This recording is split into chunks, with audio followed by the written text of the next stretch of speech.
Hey, this is Brian Wright. This is the Daily B. Where did I go wrong? Hey, it's Brian Wright with BrianWright732.com. You can find my podcast at thehivecast.com. You can find my gym at killerbcsa.com. So here's the thing. Where did I go wrong? I was thinking about it. I don't know. I had this just weird, revelation as to how things changed at some point in my life. The ups and downs of things. When I was young, I had the audacity to open up my first dojo gym when I was 24 years old. I had been training a long time at that point because I started so young. I started when I was 6 years old. And then around the age of 23 was when I really was like, okay, I think I need to go my own way. I need to leave my instructor. I need to do my own thing. I have my own ideas, whatever. And that led me to, when I was 24, opening up my first school. And it's 20 years later, I'm 44 years old, and I'm still doing this. Go figure. But in the beginning, I was actually young, and I was new, and I was a person of change because I was really doing things differently than everybody else around me in the community in which I came from. So I really was what a lot of us aspire to be, but it was not because of anything radical that I was doing. It was the fact that I was 24 years old. I was 24, I was inexperienced, and I was discovering things for myself instead of being taught now because I started my own business and I was forging my own path. I had no mentor in the process. I literally took a bank loan, I opened up a business, I got some students, I took on challenges, and I went for it. But then over time, I started to get older. Then over time, I started to change. And here's the thing. In the beginning, I was extremely passionate about what I do, and I was giving a tremendous amount. I was giving of myself. I was giving to my ideas. I was a giver. I was giving. I was putting in the hours. I was doing the work. I was thinking. I was audacious. I was brash. I was going for it. And then in time, the work, started to get to a point where, you can't teach 50 plus hours a week because your body just can't handle it. Or you want more out of life than just work.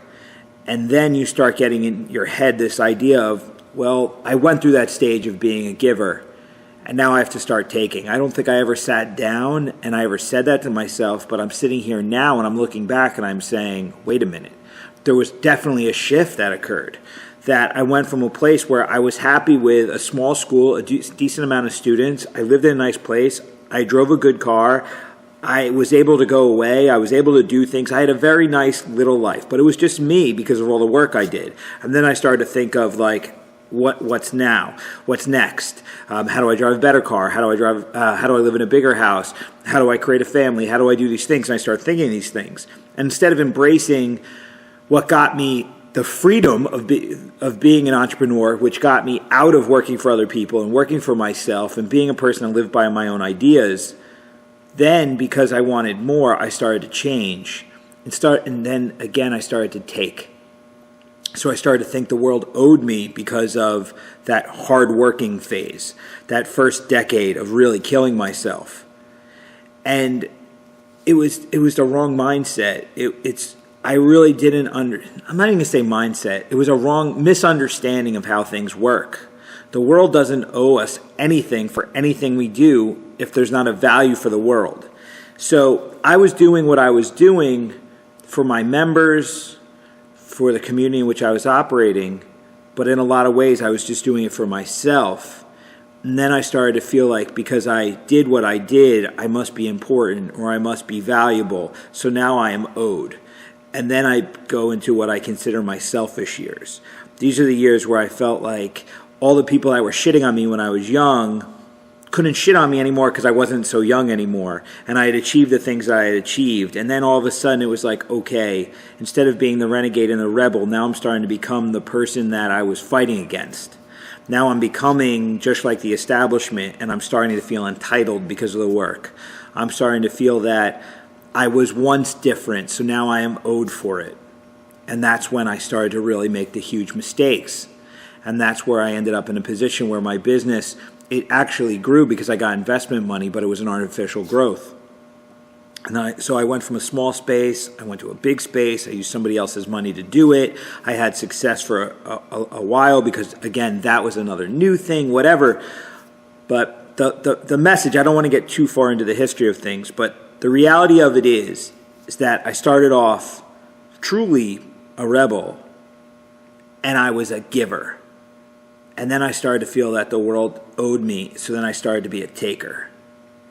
And then not that long ago, I'm 44, probably 38, 39, I started to come across the idea of maybe I need to give again. Not even again.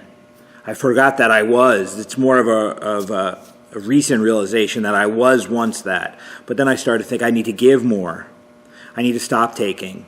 I need to become a person of value. And that's when all the experience and the maturity of doing this for so long kind of came together, and I started to understand the key to it all.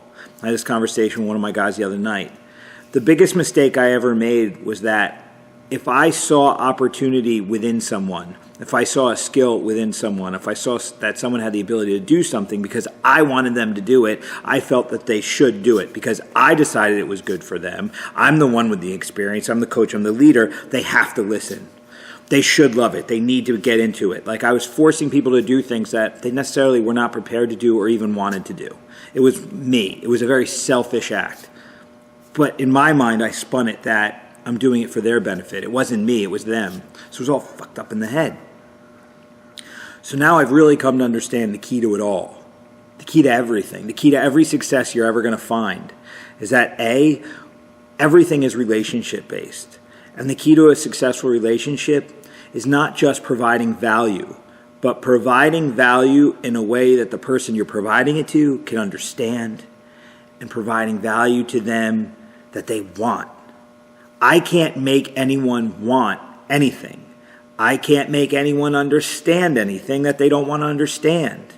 It comes down to really respecting the relationship that you have with people and knowing, because of that relationship, the depth of it and the honesty of it, what people are looking for, and then understanding how you can provide the solutions to finding it or moving closer to it or whatever. But it's not about what we want. It's not about what we can provide. It's what the people that we're interacting with, what they want, what they can understand, and what they're looking for. If we have the ability to positively participate in that, we will always find success. And that's why we have to be givers, not takers. A taker goes to someone and says, "This is what I do, so you should do it too." A giver says, "I did something a long time ago, you need to give me money because I killed myself before."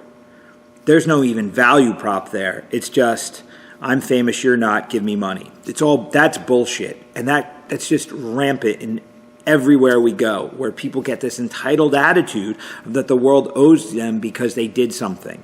The minute I let go of everything I did in the past and just focused on what can I do today, then I started to actually relook at my past and start to see its value. And then I started to understand that I needed to provide value to the people that I'm communicating with. They don't want to come here and hear stories. They want to come here and they want to learn skills that's going to make them better the way they want to be better, make them better at the things they want to be better at. So for me, everything is about the moment. It's about being valuable in the moment with that individual. Not just this big group, but providing solutions to the individuals that I have relationships with. Because that's what my business is. That's what your business is. That's what your personal life is. That's what everything is. Everything we do is relationship-based. Everything we do is a mutually beneficial trade of values if we're finding success. If you're just taking, you may collect things in the moment, but you're going to crash later. If you're just giving and not getting anything in return, you're not going to be able to sustain it. So, again, that goes back to experience. When I was young, I gave and gave and gave and gave and gave. And I did get back from it, but I really didn't understand how to give, so I just gave. It was just an avalanche of myself. And not everyone that I was giving things to was it what they wanted. It wasn't something they could benefit from. They didn't really understand it. I wasn't the best communicator about it. So with experience, I'm understanding that even as a giver, I still have to identify what it is that people want, and I have to give them that. I can't just give of myself, because then after a while, there is fatigue too. You do have to take care of yourself. You do have to maintain a sense of self. You can't just run yourself dry and then expect for things in return. Giving without expectation is like one of the keys to happiness, but who you do that with is the key to success. Do you understand that? So when I give without expectation, I'm doing that because I trust that the people I'm giving to are going to get it. And I'm not expecting anything in return, but I'm going to get more in return from that than I will by just giving and giving and giving and giving. So you have to be, not even strategic, but you have to give within context. You have to give without expectation, but you have to do it in the right environment. You wouldn't wear your gym clothes to a board meeting, and you wouldn't wear your suit to a kickboxing class. It's the same kind of thing. You have to show up and be in context. So, yeah, it's crazy. Sometimes you look back and you really start to understand. When I was 24, I couldn't understand any of these things because I didn't have the 20 years in between to make the mistakes that I've made. And I was not in a position where I could look back. At 24 years old, I would have looked back at my 14-year-old self. That really wouldn't have taught me much of anything. But at 34, looking back at 24, I learned something. I didn't understand it, got the wrong message, fucked up. 44, looking back at 24, whole different understanding of how things work. Yeah, it doesn't hurt that I'm married, I have a child, and I have a second one about to be born any freaking minute. So life, its experience, responsibilities, it's the greatest teacher of all. Be smart enough or open enough, not even smart enough, just be open enough to look at it all. Put it all in the context. Don't hate on yourself for your past. Look at it, appreciate it, understand it, figure out how to translate it to the people that you have around you now in a way that will benefit them, and then they'll return the favor, and the cycle of positive things will just continue along. So that's my message. My key to this, by the way, because I talked about it once before, I have my journal, I guess, that I call it my Demon of Doubt book. When I have things I got to work through, I write it out. I went to write about the concept of how do you maintain new, and it started to really evolve into this conversation I'm having right now. Any chance you get to express your thoughts and go deeply, I would highly advise you to go after it, because it's amazing what can happen just by thinking, by being introspective. We find out a lot about ourselves, and the more we find out about ourselves, the more value we can bring. So this is Brian Wright. This is the Daily Bee. I really appreciate you watching. I appreciate all the interactions that we get due to these videos. So this is Brian Wright, Daily Bee. I am out. Subscribe below.